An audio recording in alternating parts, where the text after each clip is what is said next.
Danny Flexen here for Seconds Out. Delighted to be joined by WBO #1, Joe Joyce, here at the Emirates Stadium and making your allegiance quite clear. What does it feel like? You've just been on a tour of the ground.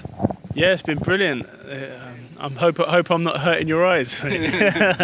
But yeah, no, it's like once in a lifetime kind of thing to get a chance to like go into the stadium of like something I've been supporting since I was a kid. I'm not a glory hunter or anything. I've been supporting Arsenal. That's my first match I watched. I think it was Arsenal-Liverpool, funny enough. And yeah, so it's just amazing to get the opportunity to come and see the ground and see all the ins and outs of change rooms, everything, the trophy, walk out onto the pitch, see the mascot and yeah, just experience. No, it's just really a good day. I think the first match I ever saw live was actually an Arsenal game at Highbury, so I can't complain too much. Obviously, I'm a big Liverpool fan, but hey, do what you love, and you love the team. And one other thing you love is obviously boxing. WBO #1. We're waiting to see what happens with AJ's WBO mandatory defence against Oleksandr Usyk. But is there a good chance that Carlos Takam this weekend could be your last fight before a world title shot? Yeah, I think it's just been announced actually that I'm #1 for the WBO, and they've sorted out the fight with AJ and Usyk. So yeah, so that puts a bit more pressure on me on this fight against Carlos Takam, and Carlos Takam is like no joke. He's going to be a tough fight on Saturday night, but yeah, it's just exciting. Like now, this is the time where it's just like the calm before the storm. And you know, it's great to get out here to Arsenal Stadium and this Emirates, and you know, it's only a few days to go. How does it make you? I can't wait for you to finish the sentence. I wasn't sure. How do you feel about being solidified as that WBO #1 mandatory position just before a big fight? Does it kind of put your mind at rest? You already focusing on Takam, but even more so now. Yeah, it's like you can't have. Like, puts a little bit more pressure on me, I guess, if I let it. But it's just a great position that I'm in now, and I'm ready to get a world title. So, but I just need to get past this big threat in Takam, and then there's a great opportunity there for the world title. He is a big threat. He's certainly coming to win. I spoke to him a few weeks ago. I don't think his confidence in himself has been shaken since then. What do you make of him? What are his strengths and weaknesses? I think he's, you know, he fights in close. He sometimes is a bit susceptible to headbutt, like to get in close with the head. So I have to watch for that. But yeah, then overhand rights. He works the body a bit as well. So, and he moves his head. So he's going to be, and also being a shorter man, he's going to be harder to hit. So I'm going to be punching downwards, which is also a great opening for him to come over the top. So let's make that happen and not let that happen, and I'll just have to, you know, wear him down. He's, you know, it's a season pro. He's been in with all the best guys, all the top guys. So I definitely want to make a statement, and I'm ready for that challenge. We saw how good you are at mastering the distance against Daniel Dubois. Is that going to be equally as important in this fight? Yeah, I think so. So you're going to get the jab going, and once I start landing shots, and yeah, I think it's going to be an exciting fight because we're definitely going to trade, but I think over the stretch, I think I've got faith in myself to be able to work him out and finish him off.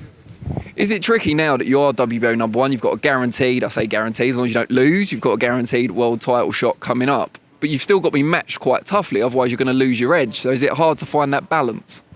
Yeah, that's why we chose Takam, because you know, he's a great name and he's like a great gatekeeper. So it's definitely definitely sets me up nicely for that world title shot, and it makes me a lot more credible. I mean, beating Dubois is credible, but Takam is even more credible, and so that's how I've progressed in my career. I started at the deep end because I'm, you know, a bit older than most, but I'm, you know, haven't taken much punishment, and I'm pretty fresh, so I've got a few more years left, and now is the time to really capitalise with these big fights and win a world title.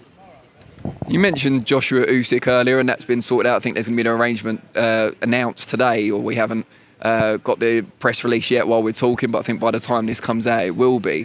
Who do you fancy in that fight? Because now it's very much likely to be a future opponent. Yeah, so who would I like? Well, I'd like the winner, but if, say, for instance, Anthony Joshua beats Usyk, then he's still tied up with, wanting to fight Fury after Wilder and Fury get the rematch on, which is like around the same time, and then I'll be looking to fight Joshua. But then if Joshua's tied up with Fury, then like maybe I'll get might have to vacate. He might have to vacate or something, and then maybe I'll fight someone else. Who do you think's going to win again between him and Usyk? I'd imagine Joshua will beat Usyk. It's not going to be easy. It's going to be a tough fight because he's southpaw and he's so skilled, and he's going to be He's going to be using his footwork and skills to just try and steal it. I think. I don't think he's got the. Yeah, I don't know. I don't think he's got the power to trouble Joshua, but you never know. And I think at the end of the day, Joshua is so highly rated. I think with reason that he'll get the job done. And then hopefully we can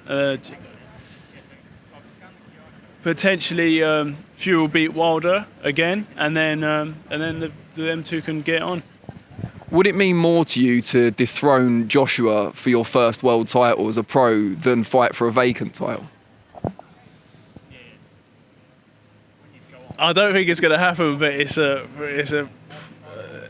you can only hope. And that will set me up nicely, beating Takam and then fighting Joshua. Yeah, if that's what goes down. You don't think it's going to happen, so presumably you feel Joshua will vacate. I mean, he's got other mandatory obligations, I believe, about to be called as well, apart from the WBO. And then it will be you against who, potentially, for the vacant title? Because Usyk will have just lost, in your view, to Joshua. Yeah. Who's next on the list, do you know? I don't know. They'll have the WBO. I'll leave it to the WBO to decide who I've got next, but it'll probably be the top three, third in the rankings, or like one of them guys, the top 5, top 10.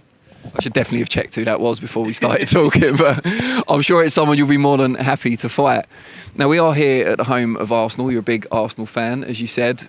We know you've done a variety of different things. You can do capoeira. You've been a male cheerleader in your time at college in the US. I'm not making it up.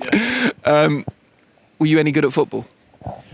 I was okay. So in school, I was okay. I was pretty good. I was going to start playing for the football team until I got in trouble with one of the teachers that ran the football team in primary school, and then he didn't let me play that year. So that then I just kind of lost interest. And I was I'm more of a rugby man, but I've always supported Arsenal. It's always been my club. I've used to collect the football stickers. I remember back in the day with Ian Wright, and then Thierry Henry came, and I've always supported Arsenal. My first game was Arsenal-Liverpool. I went and watched with my uncle. Who won? I think it was 1-1. Yeah, I think. That's your brain telling you that. You lost 4-1, but it's fine. No, I'm joking. Yeah, I know. What position did you play back in the day? Well, they always want me in defence and stuff, but I mean, I can shoot a little bit. I'm not so good on the ball, but I can tackle very well, and especially being a forward in rugby, I'm got the engine to go and chase the ball and get the. So I think I'd make a good midfielder. Like a Patrick Vieira type. Yeah, maybe. Yeah. I think he's just behind you in the backdrop, so it's a neat segue there. Yeah, I'm amongst all these legends. Terry over there, kneeling down. I just love seeing the old shirts with the JVC across. Takes me back to my youth. Oh my God, the tape packs and all that. Exactly.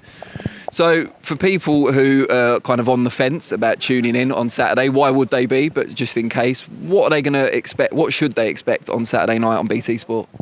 It's going to be fireworks because Takam's coming to win. He's in great shape, and he can take a shot and he can give a shot. And it's a tricky fight.